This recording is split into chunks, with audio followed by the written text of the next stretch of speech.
एक बार राम जी ने कहा था, राम से बड़ा राम का नाम। ये तो हम सब ने रामायण में सुनाई है। तो आज हम इसी से एक कहानी सुनाते हैं। तो आइए सुनते हैं। एक बार एक गांव में बहुत से महात्मा आकर रुद्राभिषेक कर रहे थे और वट वृक्ष के पत्तों पर चंदन से श्री राम का नाम लिखकर शिव जी को चढ़ा रहे थे। वह जगह गांव से बाहर थी। वहाँ एक व्यक्ति अपनी बकरियों को प्रतिदिन घास चराने जाता था। साधु अभिषेक करके वहाँ से सारे संत चले गए, लेकिन वह पत्ते वहीं पड़े रह गए। तभी घास चरती हुई बकरियों में से एक बकरी ने वहाँ पर राम नाम लिखा हुआ, जो पत्ते पे राम नाम लिखा था, उसी पत्ते को खा लिया। जब व्यक्ति सभी बकरियों को घर लेकर गया तो सभी बकरियां अपने बाड़े में जाकर मैं करने लगी, लेकिन जो बकरी ने राम नाम लिखा हुआ पत्ता खाया था, उसके अंदर, जिससे राम नाम को अपने अंदर ही ले लिया था, वह मैं की जगह राम राम करने लगी। क्योंकि उसके अंदर राम वास करने लगे थे, उसका मैं यानी अहम तो अपने आप ही दूर हो चुका था। इसीलिए जहाँ राम का नाम होगा तो का अहम, उसके अंदर मैं कभी नहीं रहती। इसी तरह जब सब बकरियां अब उसको राम राम करते सुनती तो उन्हें वह कहती कि यह क्या कर रही हो, अपनी भाषा को छोड़कर यह क्या बोल रही हो, मैं बोलो। पर लेकिन वह बकरी कहती, राम नाम रूपी पत्ता मेरे अंदर चला गया तो मेरा तो मैं भी चला गया, कि राम के नाम का जो उसने पत्ता खा लिया तो उसका मैं चला गया। अगर इंसान भी राम का नाम जपे तो उसके अंदर का जो अहम और मैं प्रवृत्ति है वह भी खत्म हो जाती है, लेकिन हम ऐसा नहीं करते। तो वो सभी बकरियां उससे अपनी भाषा में बहुत देर तक उसे समझाती रही, परंतु वह बकरी टस से मस न हुई और वह राम राम रटती ही रही। सभी बकरियों ने यह निर्णय लिया कि इसको अपनी टोली से बाहर ही कर देते हैं। और वह सब बकरियां उसको सींग और धक्के मार मार कर बाहर निकाल देती। सुबह जब मालिक आता है तो उसको बाड़े से बाहर देखता है तो उसको पकड़ कर फिर अंदर कर देता है, परंतु बकरियां, बाकी सब झुंड बकरियों का होता है, वो अकेली रह जाती है। तो गुस्से में वो बकरियां फिर उस पे सींग मार कर उसे बाहर कर देती है। अब मालिक को कुछ समझ नहीं आता कि यह रोज सारी बकरियां इतने दिन तो एक साथ रहती थी, अब 2-4 दिन से ये सारी की सारी इसकी दुश्मन क्यों बन गई। अब मालिक सोचता है कि कोई अवश्य जरूर कोई बात है, या तो ये बकरी बीमार होएगी या फिर ये को कोई ऐसा रोग हो गया, तो बाकी बकरियां इसको अपने पास नहीं रखती है और पास में आने नहीं देती। तो यह सोचकर वह आदमी काफ़ी देर सोचता रहा। फिर उसने सोचा कि इस बकरी के कारण मैं सारी बकरियों को तो बीमार नहीं कर पाऊंगा ना। तो वह एक रात उसने उस बकरी को जंगल में छोड़ देता है और बाकी बकरियों को अपने घर ले आता है। अब सुबह जंगल में अकेली खड़ी बकरी को एक व्यक्ति देखता है, जो कि चोर होता है। वो चोर सोचता है, आसपास देखता है कि ये बकरी किसकी है, उसे कोई नजर नहीं आता, तो वो जल्दी जल्दी उस बकरी को लेकर वहां से भाग जाता है और दूसरे गांव में जाकर किसी किसान को वो बकरी बेच देता है। किसान, जो कि बहुत ही भोला वाला और भला मानस था, उसको कोई फर्क नहीं पड़ता कि बकरी मैं कर रही है या राम राम कर रही है, क्योंकि उसे तो कुछ समझ आता नहीं। वो तो उसे सिर्फ बकरी ही समझ के रख लेता है कि चलो थोड़ा अलग बोल रही है, कोई बात नहीं, बोल तो रही है। वह बकरी सारा दिन राम राम जपती रहती। अब वह किसान उस बकरी का दूध बेचकर अपना निर्वाह करता था। राम नाम के प्रभाव से बकरी बहुत ही ज्यादा और मीठा दूध देने लग गई।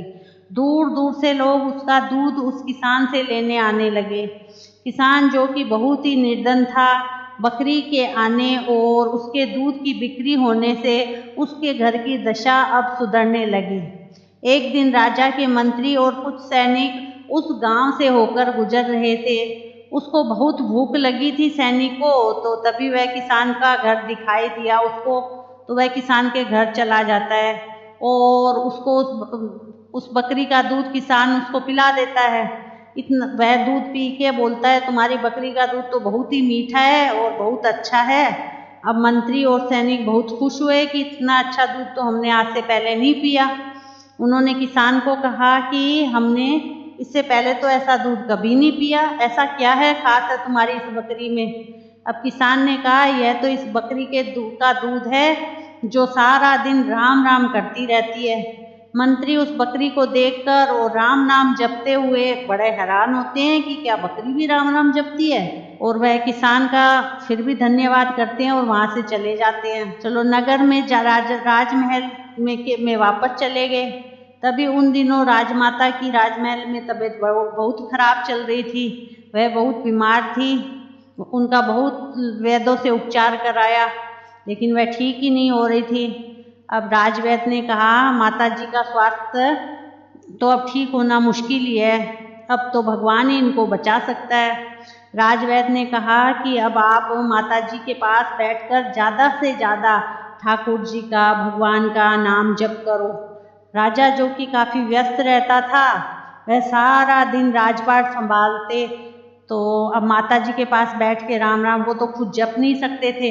अब नगर में किसी के पास भी इतना समय नहीं था कि वो सुबह से शाम तक माता जी को राम राम सुना सके। अब राजमाता के पास बैठकर भगवान का नाम जपने के लिए सभी मंत्रियों को सभी को बुलाया गया कि कोई ऐसा है जो माता जी को सुबह से शाम तक राम नाम सुना सके, ऐसा बंदा ढूंढा जाए।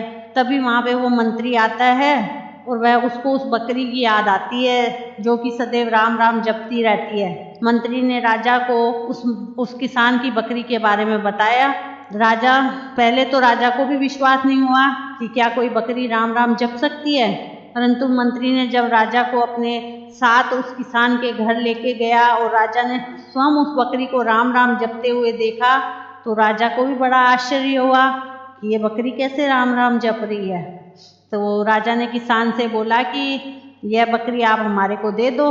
किसान बड़ी विनम्रता के साथ हाथ जोड़कर बोला महाराज मैं गरीब किसान हूँ और इस बकरी ही मेरा जीवन यापन करती है, इसके कारण ही तो मैं घर के हालात ठीक हुए हैं, और अगर मैं यह बकरी भी आपको दे दूँगा तो फिर मैं वापस भूखा मर जाऊँगा। राजा ने कहा कि तुम चिंता मत करो, मैं तुम्हारे को इतना धन दे दूँगा कि तुम्हारी दरिद्रता दूर हो जाएगी। अब किसान के तो खुशी का ठिकाना नहीं रहा। चलो एक बकरी थी, कोई बात नहीं, राजा ने उसे बहुत कुछ दिया। तो उस किसान ने हंसी खुशी बकरी को राजा को दे दी। अब तो बकरी राजमहल में राजमाता के पास उसको बिठा दिया गया और वो निरंतर राम राम राम राम का जाप करती रहती थी।